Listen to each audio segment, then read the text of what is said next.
Pierre Poilievre, he is coming under the guns of the mainstream media. I heard about this driving in, by the way, on talk radio. So there is consensus. It's not just CBC News, but CTV News is on side. Evidently, Poilievre is a frothing at the mouth conspiracy theorist because he dares to, as they call it, ramp up the rhetoric about the World Economic Forum. You know, first of all, in this day and age, after what we've just lived through these last 3 years, Drea Humphrey, with the COVID-19 madness especially, what is a conspiracy theory? Because things I thought that would never happen, as we saw during the Freedom Convoy, you know, Canadians having their bank accounts frozen, millions of dollars in charitable donations to the Freedom Convoy being frozen, and an attempt to redistribute those funds to other leftist charities. That once upon a time would be a wackadoodle conspiracy theory of an economic variety.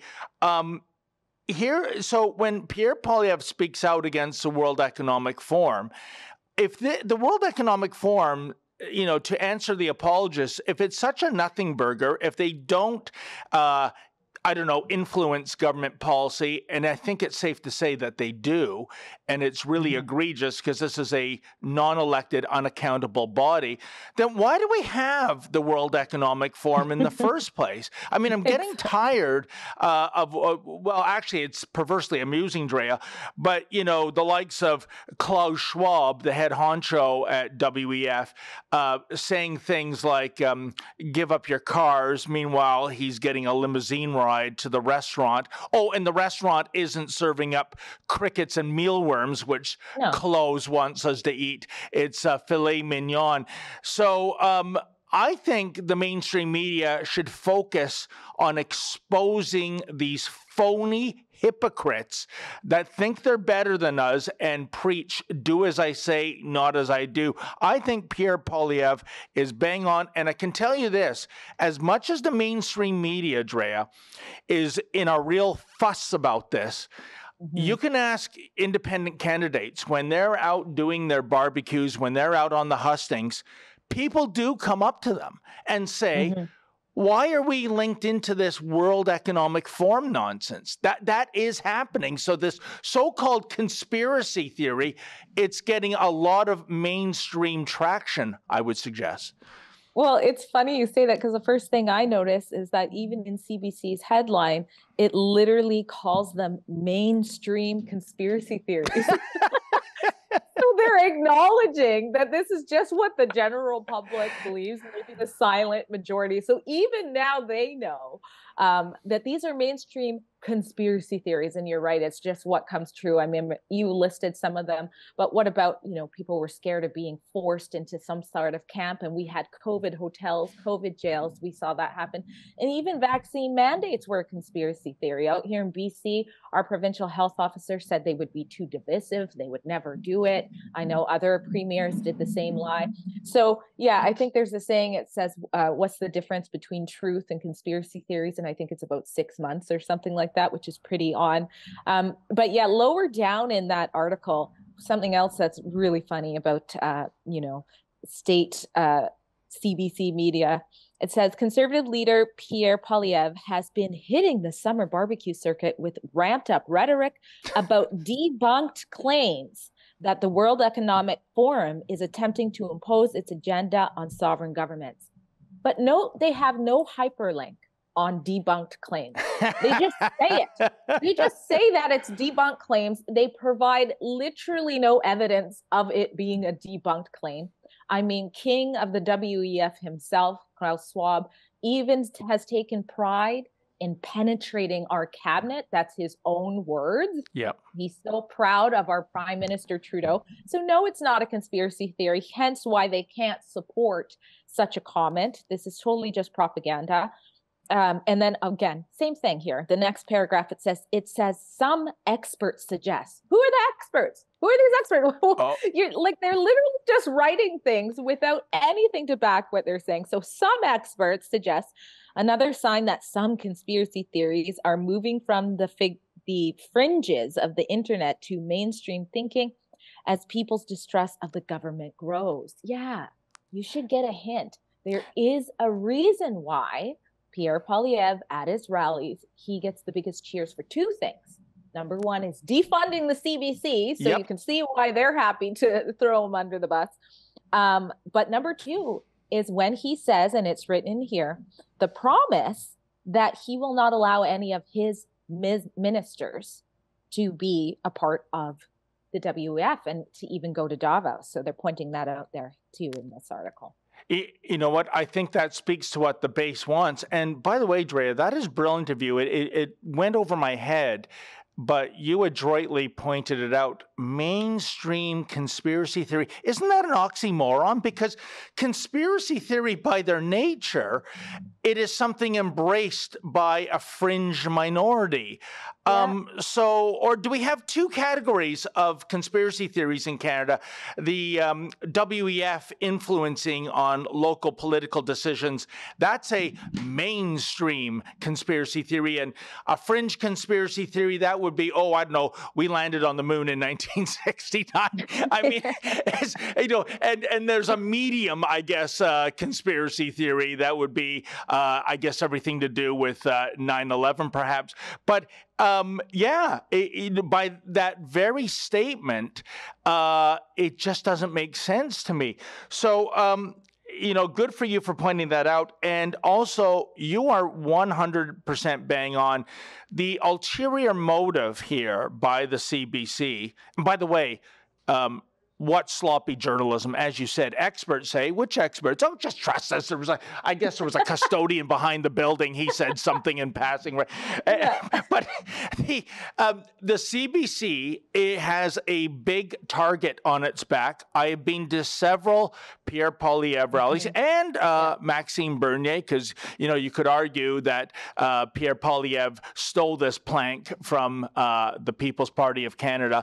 But I can tell you this, Drea, when both those gentlemen say they are going to defund the CBC, it is by far the loudest standing ovation. You'd think the roof was going to cave in. And don't you? And of course, CBC reporters, editors, producers, they've got skin in the game. They're probably thinking, if this crackpot gets in and defunds us, we're out of a job in what is a sunset industry to begin with. And that fuels the fire, in my belief, Drea, that the likes of CBC, Toronto Star, you name it, all the usual suspects, they are working night and day. Who knows when the election's going to be? I don't think it's going to be this year. I probably think it's going to be next year, but at least by 2025, we must head to the polls.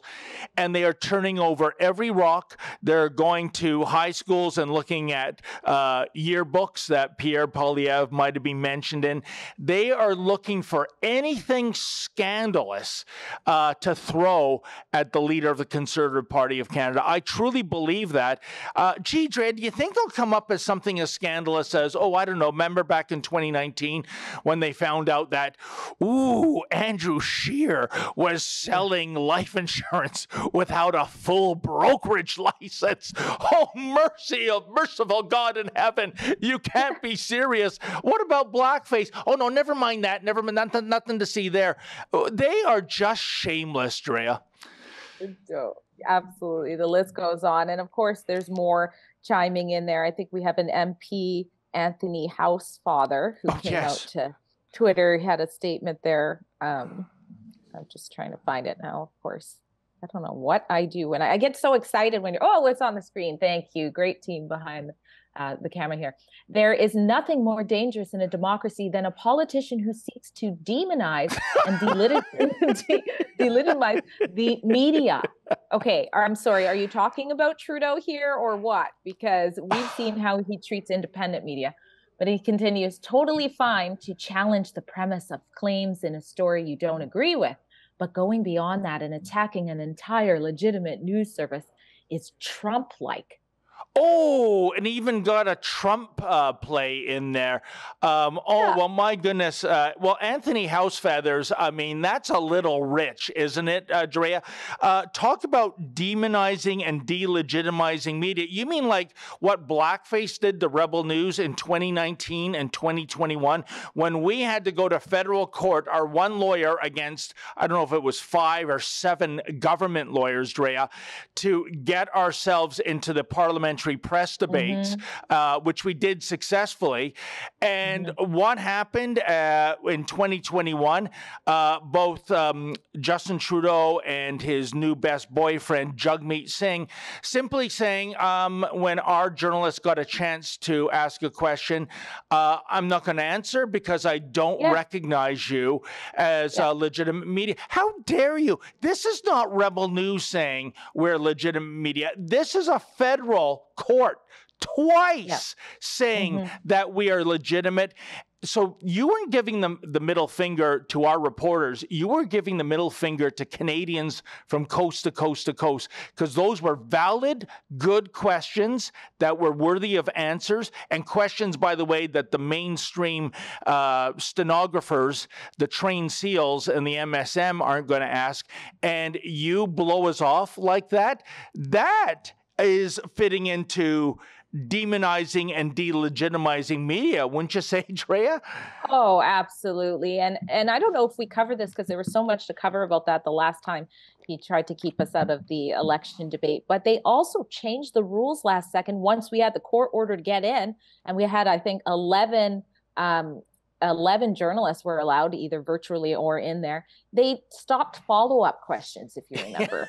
And then Trudeau took that time to demonize us and say all these things. And of course, they cut the mic right after, so we couldn't respond. So it's such a joke. Pierre Poilievre has gone to Twitter and made a statement about these articles. And you're right, it's not just the CBC, it's all of the state preferred media. They all have similar headlines, all the same time. Totally obvious that they're all in cahoots together. But Pierre Poilievre says Trudeau's media are desperate to stop his continued downfall. Today, CBC's news service, CP, wrote a hit piece on me because I dared to criticize the World Economic Forum, a group of multinational CEOs and powerful politicians that push their interests. I work for our people in this country and will bring home our democracy without apology.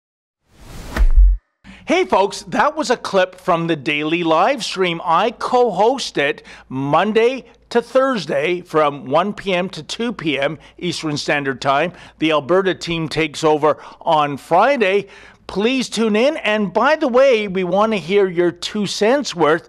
If you're able to make a minimal $5 donation, we will read your chat on the air live. Thank you.